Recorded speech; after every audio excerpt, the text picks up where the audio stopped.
Dok. Hai, halo. Apa kabar, Dok? Baik, Lagi jalan kayak sehat. Dok ya. Kita mulai aja kali Ya ya, Dok sih. ya. Ya, boleh, boleh, boleh. Oke.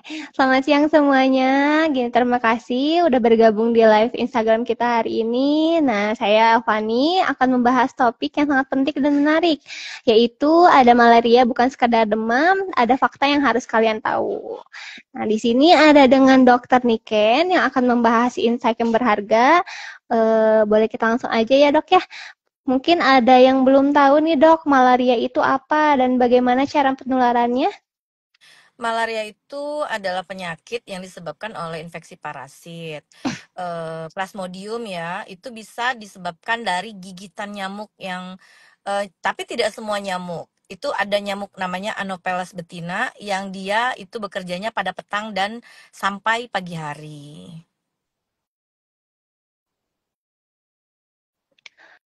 Kalau misalnya jenis nyamuknya, kira-kira jenis tertentunya kayak gimana misalnya, Dok? Ada jenis atau Kalau, ciri-cirinya? jenis nyamuknya sih sebenarnya memang dia khas ya, itu ada Anopheles namanya.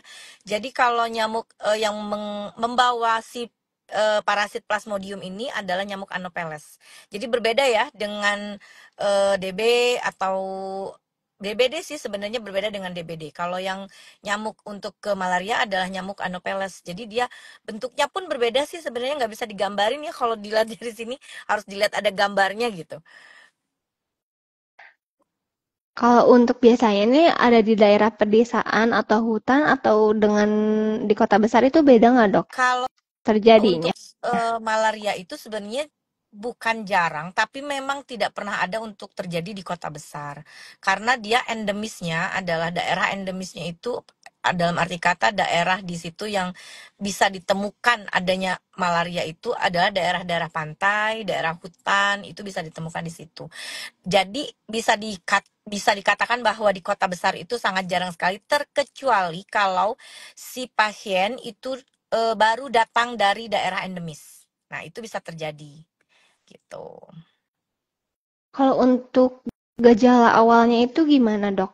Biasanya. Kalau gejala awalnya sendiri sebenarnya hampir sama dengan flu biasa. Kadang ada yang terjadi pilek ya, tapi lebih ke detailnya adalah ciri khasnya adalah demam menggigil, keluar keringat dingin, mual muntah. Nah, itu ciri khas dari malaria. Kadang sampai lemas dan kadang sampai nafsu makan pun berkurang. Jadi seperti hampir sama sih bisa dibilang dengan gejala DBD, tapi malaria itu lebih ke demamnya yang kita lihat adalah detailnya itu ada ciri khasnya adalah di demam. Dia ada menggigil dan keluar keringat dingin ya. Nah, biasanya kalau waktu yang tepat kira-kira kapan, Dok? Mulai konsultasikan langsung ke dokter. Jika terjadi gejala, misalnya yaitu tadi yang ciri khasnya adalah demam ya, yang pasti sudah terjadi demam dengan kondisi tubuh yang tinggi suhunya, dengan menggigil, keluar keringat dingin, badan sudah terasa lemas, terus sudah tuh dia ya udah mulai tidak ada nafsu makan, itu langsung segera periksakan. Walaupun tidak adanya gejala pilek atau flu. Kebetulan udah ada vaksin malaria ya, Dok ya. Kalau misalnya di Indonesia ini udah ada belum, Dok? Kalau di Indonesia tuh kalau saya baca-baca mungkin lagi sedang dalam penelitian kalau di Indonesia untuk masa percobaan, tapi kayaknya belum ada. Kalau sampai saat ini mungkin belum ada. Cuman hanya pencegahannya hanya dengan preventif aja gitu. Oke, Dok. Kalau untuk pengobatannya nih, Dok, kalau misalnya biasanya berapa lama untuk sampai sembuh total? Untuk sembuh total itu biasanya 7 sampai 14 hari, tapi ada juga yang sampai 6 bisa sampai 12 minggu. Gitu untuk sampai sembuh total ya dengan pengobatan yang cepat, tepat dan pasti obatnya pun harus terapi tetap lanjutan. Ada tips nggak, Dok, kalau misalnya sebelum kita tuh ada kerjaan harus ke tempat yang endemis malaria, ada tipsnya kalau untuk mempersiapkan diri gitu, Dok? Nah, kalau tipsnya sendiri adalah kalau misalnya kita bepergian atau kita lagi dinas ke tempat yang endemis ya, itu kita harus mempersiapkan adalah dari segi terapi preventifnya. Misalnya meminum eh, salah satunya bisa kita konsumsi doxycycline ya.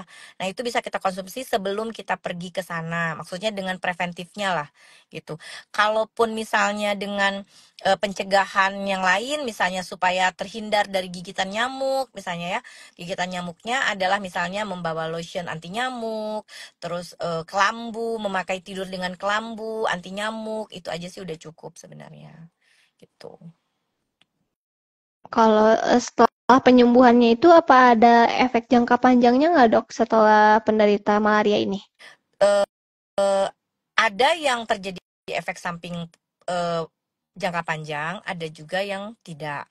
Nah, ada juga yang sembuh total, ada juga yang bisa berulang. Itu malaria bisa juga seperti itu. Tergantung dari jenis malarianya.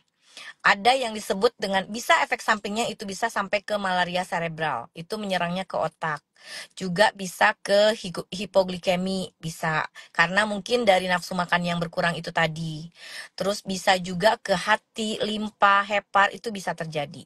Jadi di situ aja yang komplikasinya dan bisa juga terjadi berulang apabila pengobatan tidak cepat dan tidak lanjutan. Biasanya terjadinya berulang. Baik dok, ini barangkali ada dari sahabat medika mau bertanya, mumpung ada dokter Niken yang mau menjelaskan. Jelas tapi suaranya udah jelas. Jelas dok, aman dok.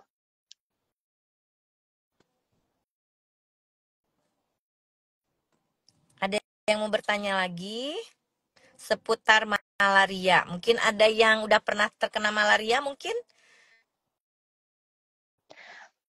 Mungkin ada nih dok pertanyaan lagi. Paling ada nggak sih dok untuk masyarakat yang nggak tinggal di tempat endemis malaria itu yang perlu tahu gitu kalau untuk malaria ini? Yang tidak tinggal atau Iya, pengetahuan yang perlu diketahui gitu untuk masyarakat yang tidak tinggal di untuk jaga-jaga juga dok. gimana teh? Suaranya hilang ya? Ya, boleh dok. Jadi Sebentar. untuk Kedengeran nggak suaranya? ya kedengaran dok.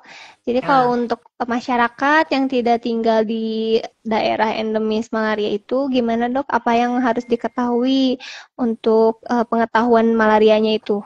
nah, yang harus diketahui adalah cara untuk mencegah. Pertama, cara untuk mencegah supaya si malaria ini tidak bisa menyerang kita. Terus yang kedua, yaitu tadi pengobatan-pengobatannya seperti apa. Terus indikasi dari penyakit ini sendiri, komplikasinya seperti apa, itu yang harus diketahui sih sebenarnya. Tapi kalau kita tidak berada di daerah endemis, sebenarnya tidak perlu takut. Terkecuali kalau kita ingin datang atau pergi ke daerah endemis, nah itu yang harus kita ketahui. Kalau malaria ini menular nggak sih dok? Malaria tidak menular, tetapi dia karena disebabkan dari gigitan nyamuk kan, nah dia tidak akan menular terkecuali ada membawa dari daerah endemis, itu aja. Sama seperti DBD, si garis besarnya sama seperti DBD juga, bahwa penularannya adalah dari gigitan nyamuk, bukan dari orang per orang. Gitu. Ada nggak sih dok untuk peran keluarga atau dari lingkungan sekitar gitu dalam mencegah penyebaran malaria itu? Pasti harus ada, yaitu tadi seperti misalnya dari pihak keluarga, pihak lingkungan sekitar harus paham, harus mengetahui gejalanya seperti apa, terus pengobatannya seperti apa, terus cara pencegahannya seperti apa itu harus diketahui gitu. Jadi jangan sampai kita minim pengetahuan tentang malaria ini. Gitu.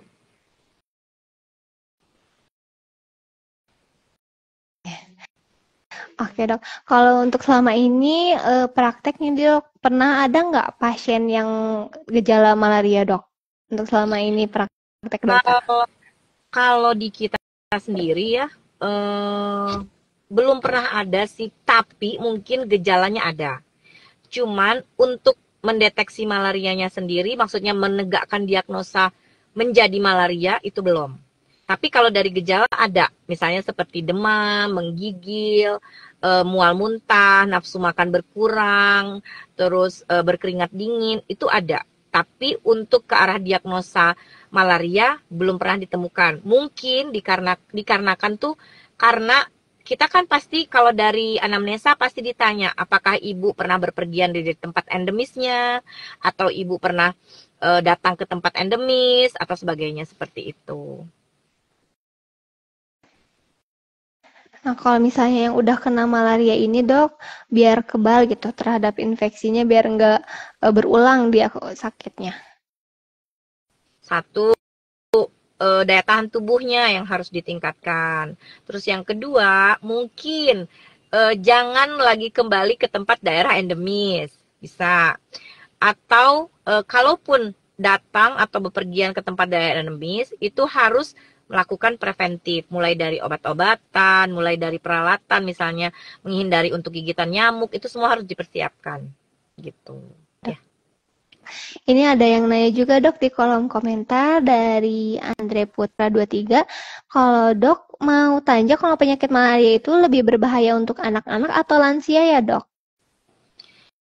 Uh, Sebenarnya untuk range usia anak-anak atau lansia itu lebih rentan dua-duanya. Karena jenis diagnosa apapun, misalnya kayak flu, batuk, demam, itu lebih rentan untuk anak-anak dan lansia, biasanya seperti itu. Tapi yang lebih rentan lagi adalah lansia mungkin ya, karena dari faktor usia, terus dari faktor daya tahan tubuh gitu. Itu aja. Tapi sama-sama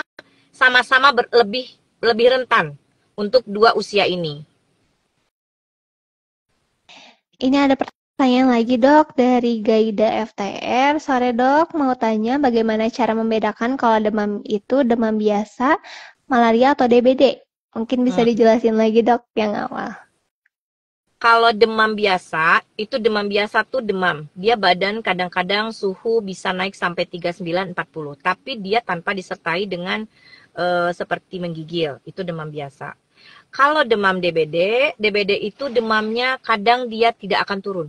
Satu kali naik, dia akan bisa naik di situ. Misalnya 39 derajat tanpa susah banget untuk turun walaupun sudah minum obat. Terus kalau DBD, itu kan DBD ya.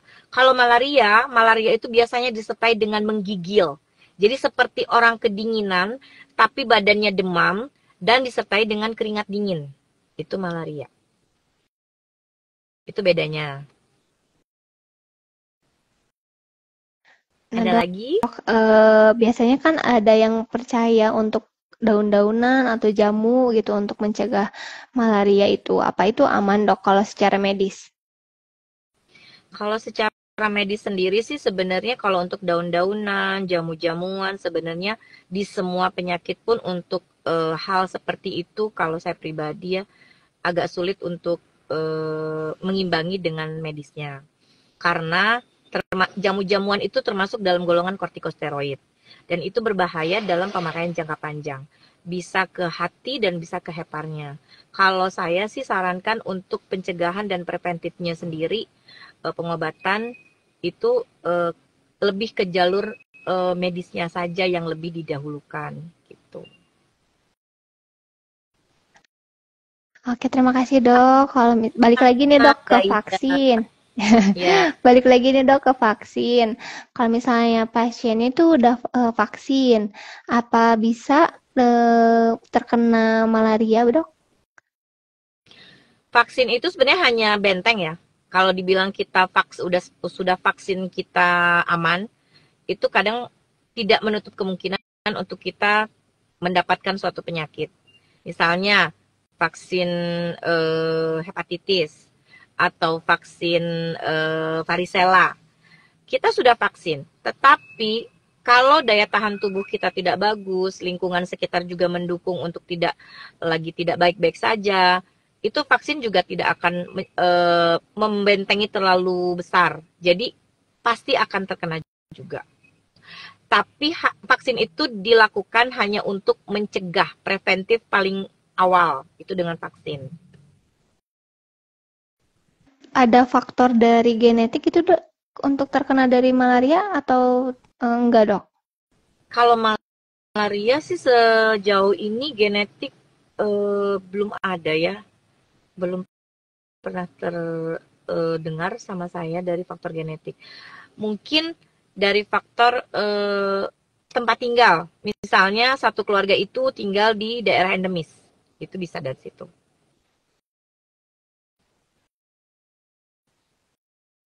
Kalau misalnya dok, balik lagi nih dok, untuk penanganan pertama kalau seseorang baru terduga malaria, itu gimana dok? Penanganan pertamanya, kalau misalnya kan belum, Dari gejala aja. ya Dari dari gejala gejala, dok. misalnya kita terduga malaria, yang pasti kita harus anamnesa dulu, apakah pernah datang dari daerah endemis atau tidak.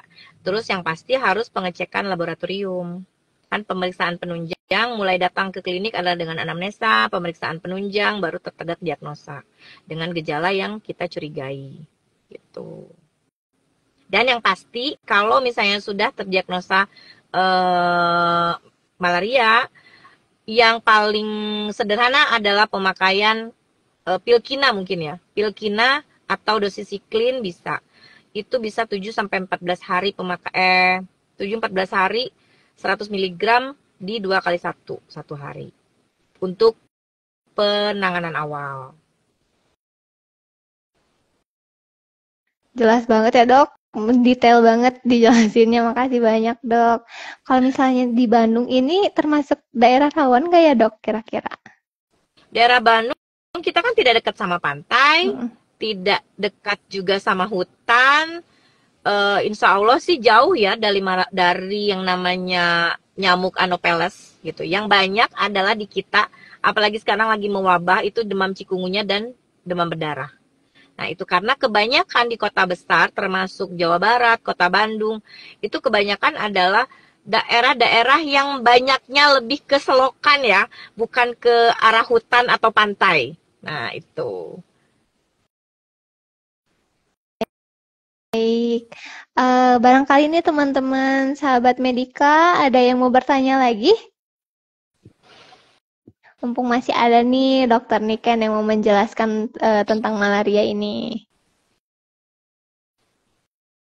Ada yang mau tanya lagi seputar malaria? Oh, ini ada pertanyaan lagi dok. Dok izin tanya apakah malaria dapat kambuh kembali setelah pengobatan? Dapat kambuh setelah pengobatan. Ada yang dia muncul kembali setelah pengobatan akibat mungkin di sini pengobatannya tidak apa namanya? Tidak berkelanjutan, bisa dari situ. Atau bisa juga kembali yaitu tadi. Misalnya datang ke atau datang dari endemis atau kita mendatangi daerah-daerah endemisnya. Bisa dari situ. Itu paling terima kasih untuk pertanyaannya untuk dari Septian underscore Dendi. Itu paling ada lagi yang mau bertanya? Sebelum kita tutup untuk sesi kali ini. Ada lagi yang mau bertanya seputar malaria atau mungkin ada yang mau bertanya tentang lain mumpung di sini kita buka forumnya. Tapi hari ini temanya malaria ya. Karena jarang sih di Bandung ini malaria pun bukan jarang, memang tidak ditemukan. Terkecuali yaitu misalnya ada yang datang dari daerah endemis, baru pulang dari daerah endemisnya, atau misalnya bekerja di daerah endemis, pulang misalnya cuti ke Bandung misalnya. Pada saat itu daya tahan tubuhnya lagi tidak bagus, daerah endemisnya juga lagi ekstrim misalnya cuacanya atau sebagainya bisa. Oke dok, ini ada pertanyaan lagi dok. Katanya apa penyakit malaria terkait dengan masalah kesehatan lainnya? Kalau malaria sendiri itu tidak terkait dengan masalah kesehatan lainnya, tetapi bisa menyebabkan komplikasi ke penyakit yang lain. Seperti ya itu tadi saya bilang, malaria cerebral yang menyerangnya ke otak, bisa ke hati, ke limpa, terus bisa juga menjadi hipoglikemi, itu bisa terjadi. Baik, terima kasih Sudah untuk cukup? informasinya, Dok. Penjelasannya sangat lengkap dan informatif sekali. Dan sebelum kita mengakhiri, barangkali ada take home message dari dokter. Pesan-pesan dari saya secara menyeluruh ya, bukan cuma hanya untuk malaria. Lakukanlah pencegahan, lebih baik mencegah daripada mengobati. Terus kalau suatu saat kita ingin datang ke daerah endemis, itu harus segera melakukan pencegahan dari tempat kita datang sebelum mendatangi tempat itu. Misalnya membawa peralatan, membawa obat-obatan, dan yang pasti satu menjaga daya tahan tubuh. Menjaga daya tahan tubuh kita itu adalah yang paling penting. Konsumsi makanan sehat. Yang paling penting adalah buah, sayur, dan air putih lebih bagus. Minimal, maksimal tuh satu hari itu 2 liter sampai 3 liter air putih. Dan satu, lebih menjaga makanan-makanan kita. Gitu. Itu aja sih mungkin dari saya ya. Oke, Dok. Ini ada dok terakhir tadi dijelaskan kalau malaria dapat kambuh kembali. Kalau DBD dan cikungunya bisa kambuh juga, Dok. Sebenarnya DBD dan cikungunya itu tidak bisa kambuh, tetapi bisa berulang. Bukan kambuh ya, tapi berulang. Dikarenakan mungkin dari cuaca ekstrim, terus lingkungan sekitar, gitu aja. Contohnya, kasus dari keluarga saya sendiri, anak saya. Dulu waktu dia terkena DBD di usia 5 tahun, itu terkena DBD. Yang kedua kali dia terkena lagi itu pada usia kemarin, sekitar 1 tahun yang lalu. Itu dia bisa kena lagi. Karena apa? Mungkin dari faktor cuaca, lingkungan sekitar yang kurang sehat, kan datangnya dari nyamuk. Gitu. Jadi bisa berulang, tetapi bukan dikategorikan kambuh. Baik, terima kasih dok. Terima kasih banyak untuk informasinya di live sesi hari ini. Itu untuk ya Sama-sama. teman-teman. Teman-teman juga terima kasih sahabat Medika sudah join ke live kami hari ini tentang pembahasan malaria. Bukan sekedar demam, ada fakta yang harus kalian tahu. Nah, untuk itu kami tutup, saya tutup dulu untuk sesi kali ini. Terima kasih banyak ya dok. Dokter juga sehat Sehat selalu. selalu semuanya. Amin. Ya baik, kami tutup kali ini. Assalamualaikum warahmatullahi wabarakatuh. Ya, selamat Waalaikumsalam. Selamat beraktivitas sore. lagi, Dok. Sama-sama. Assalamualaikum. Waalaikumsalam. Audio Jungle.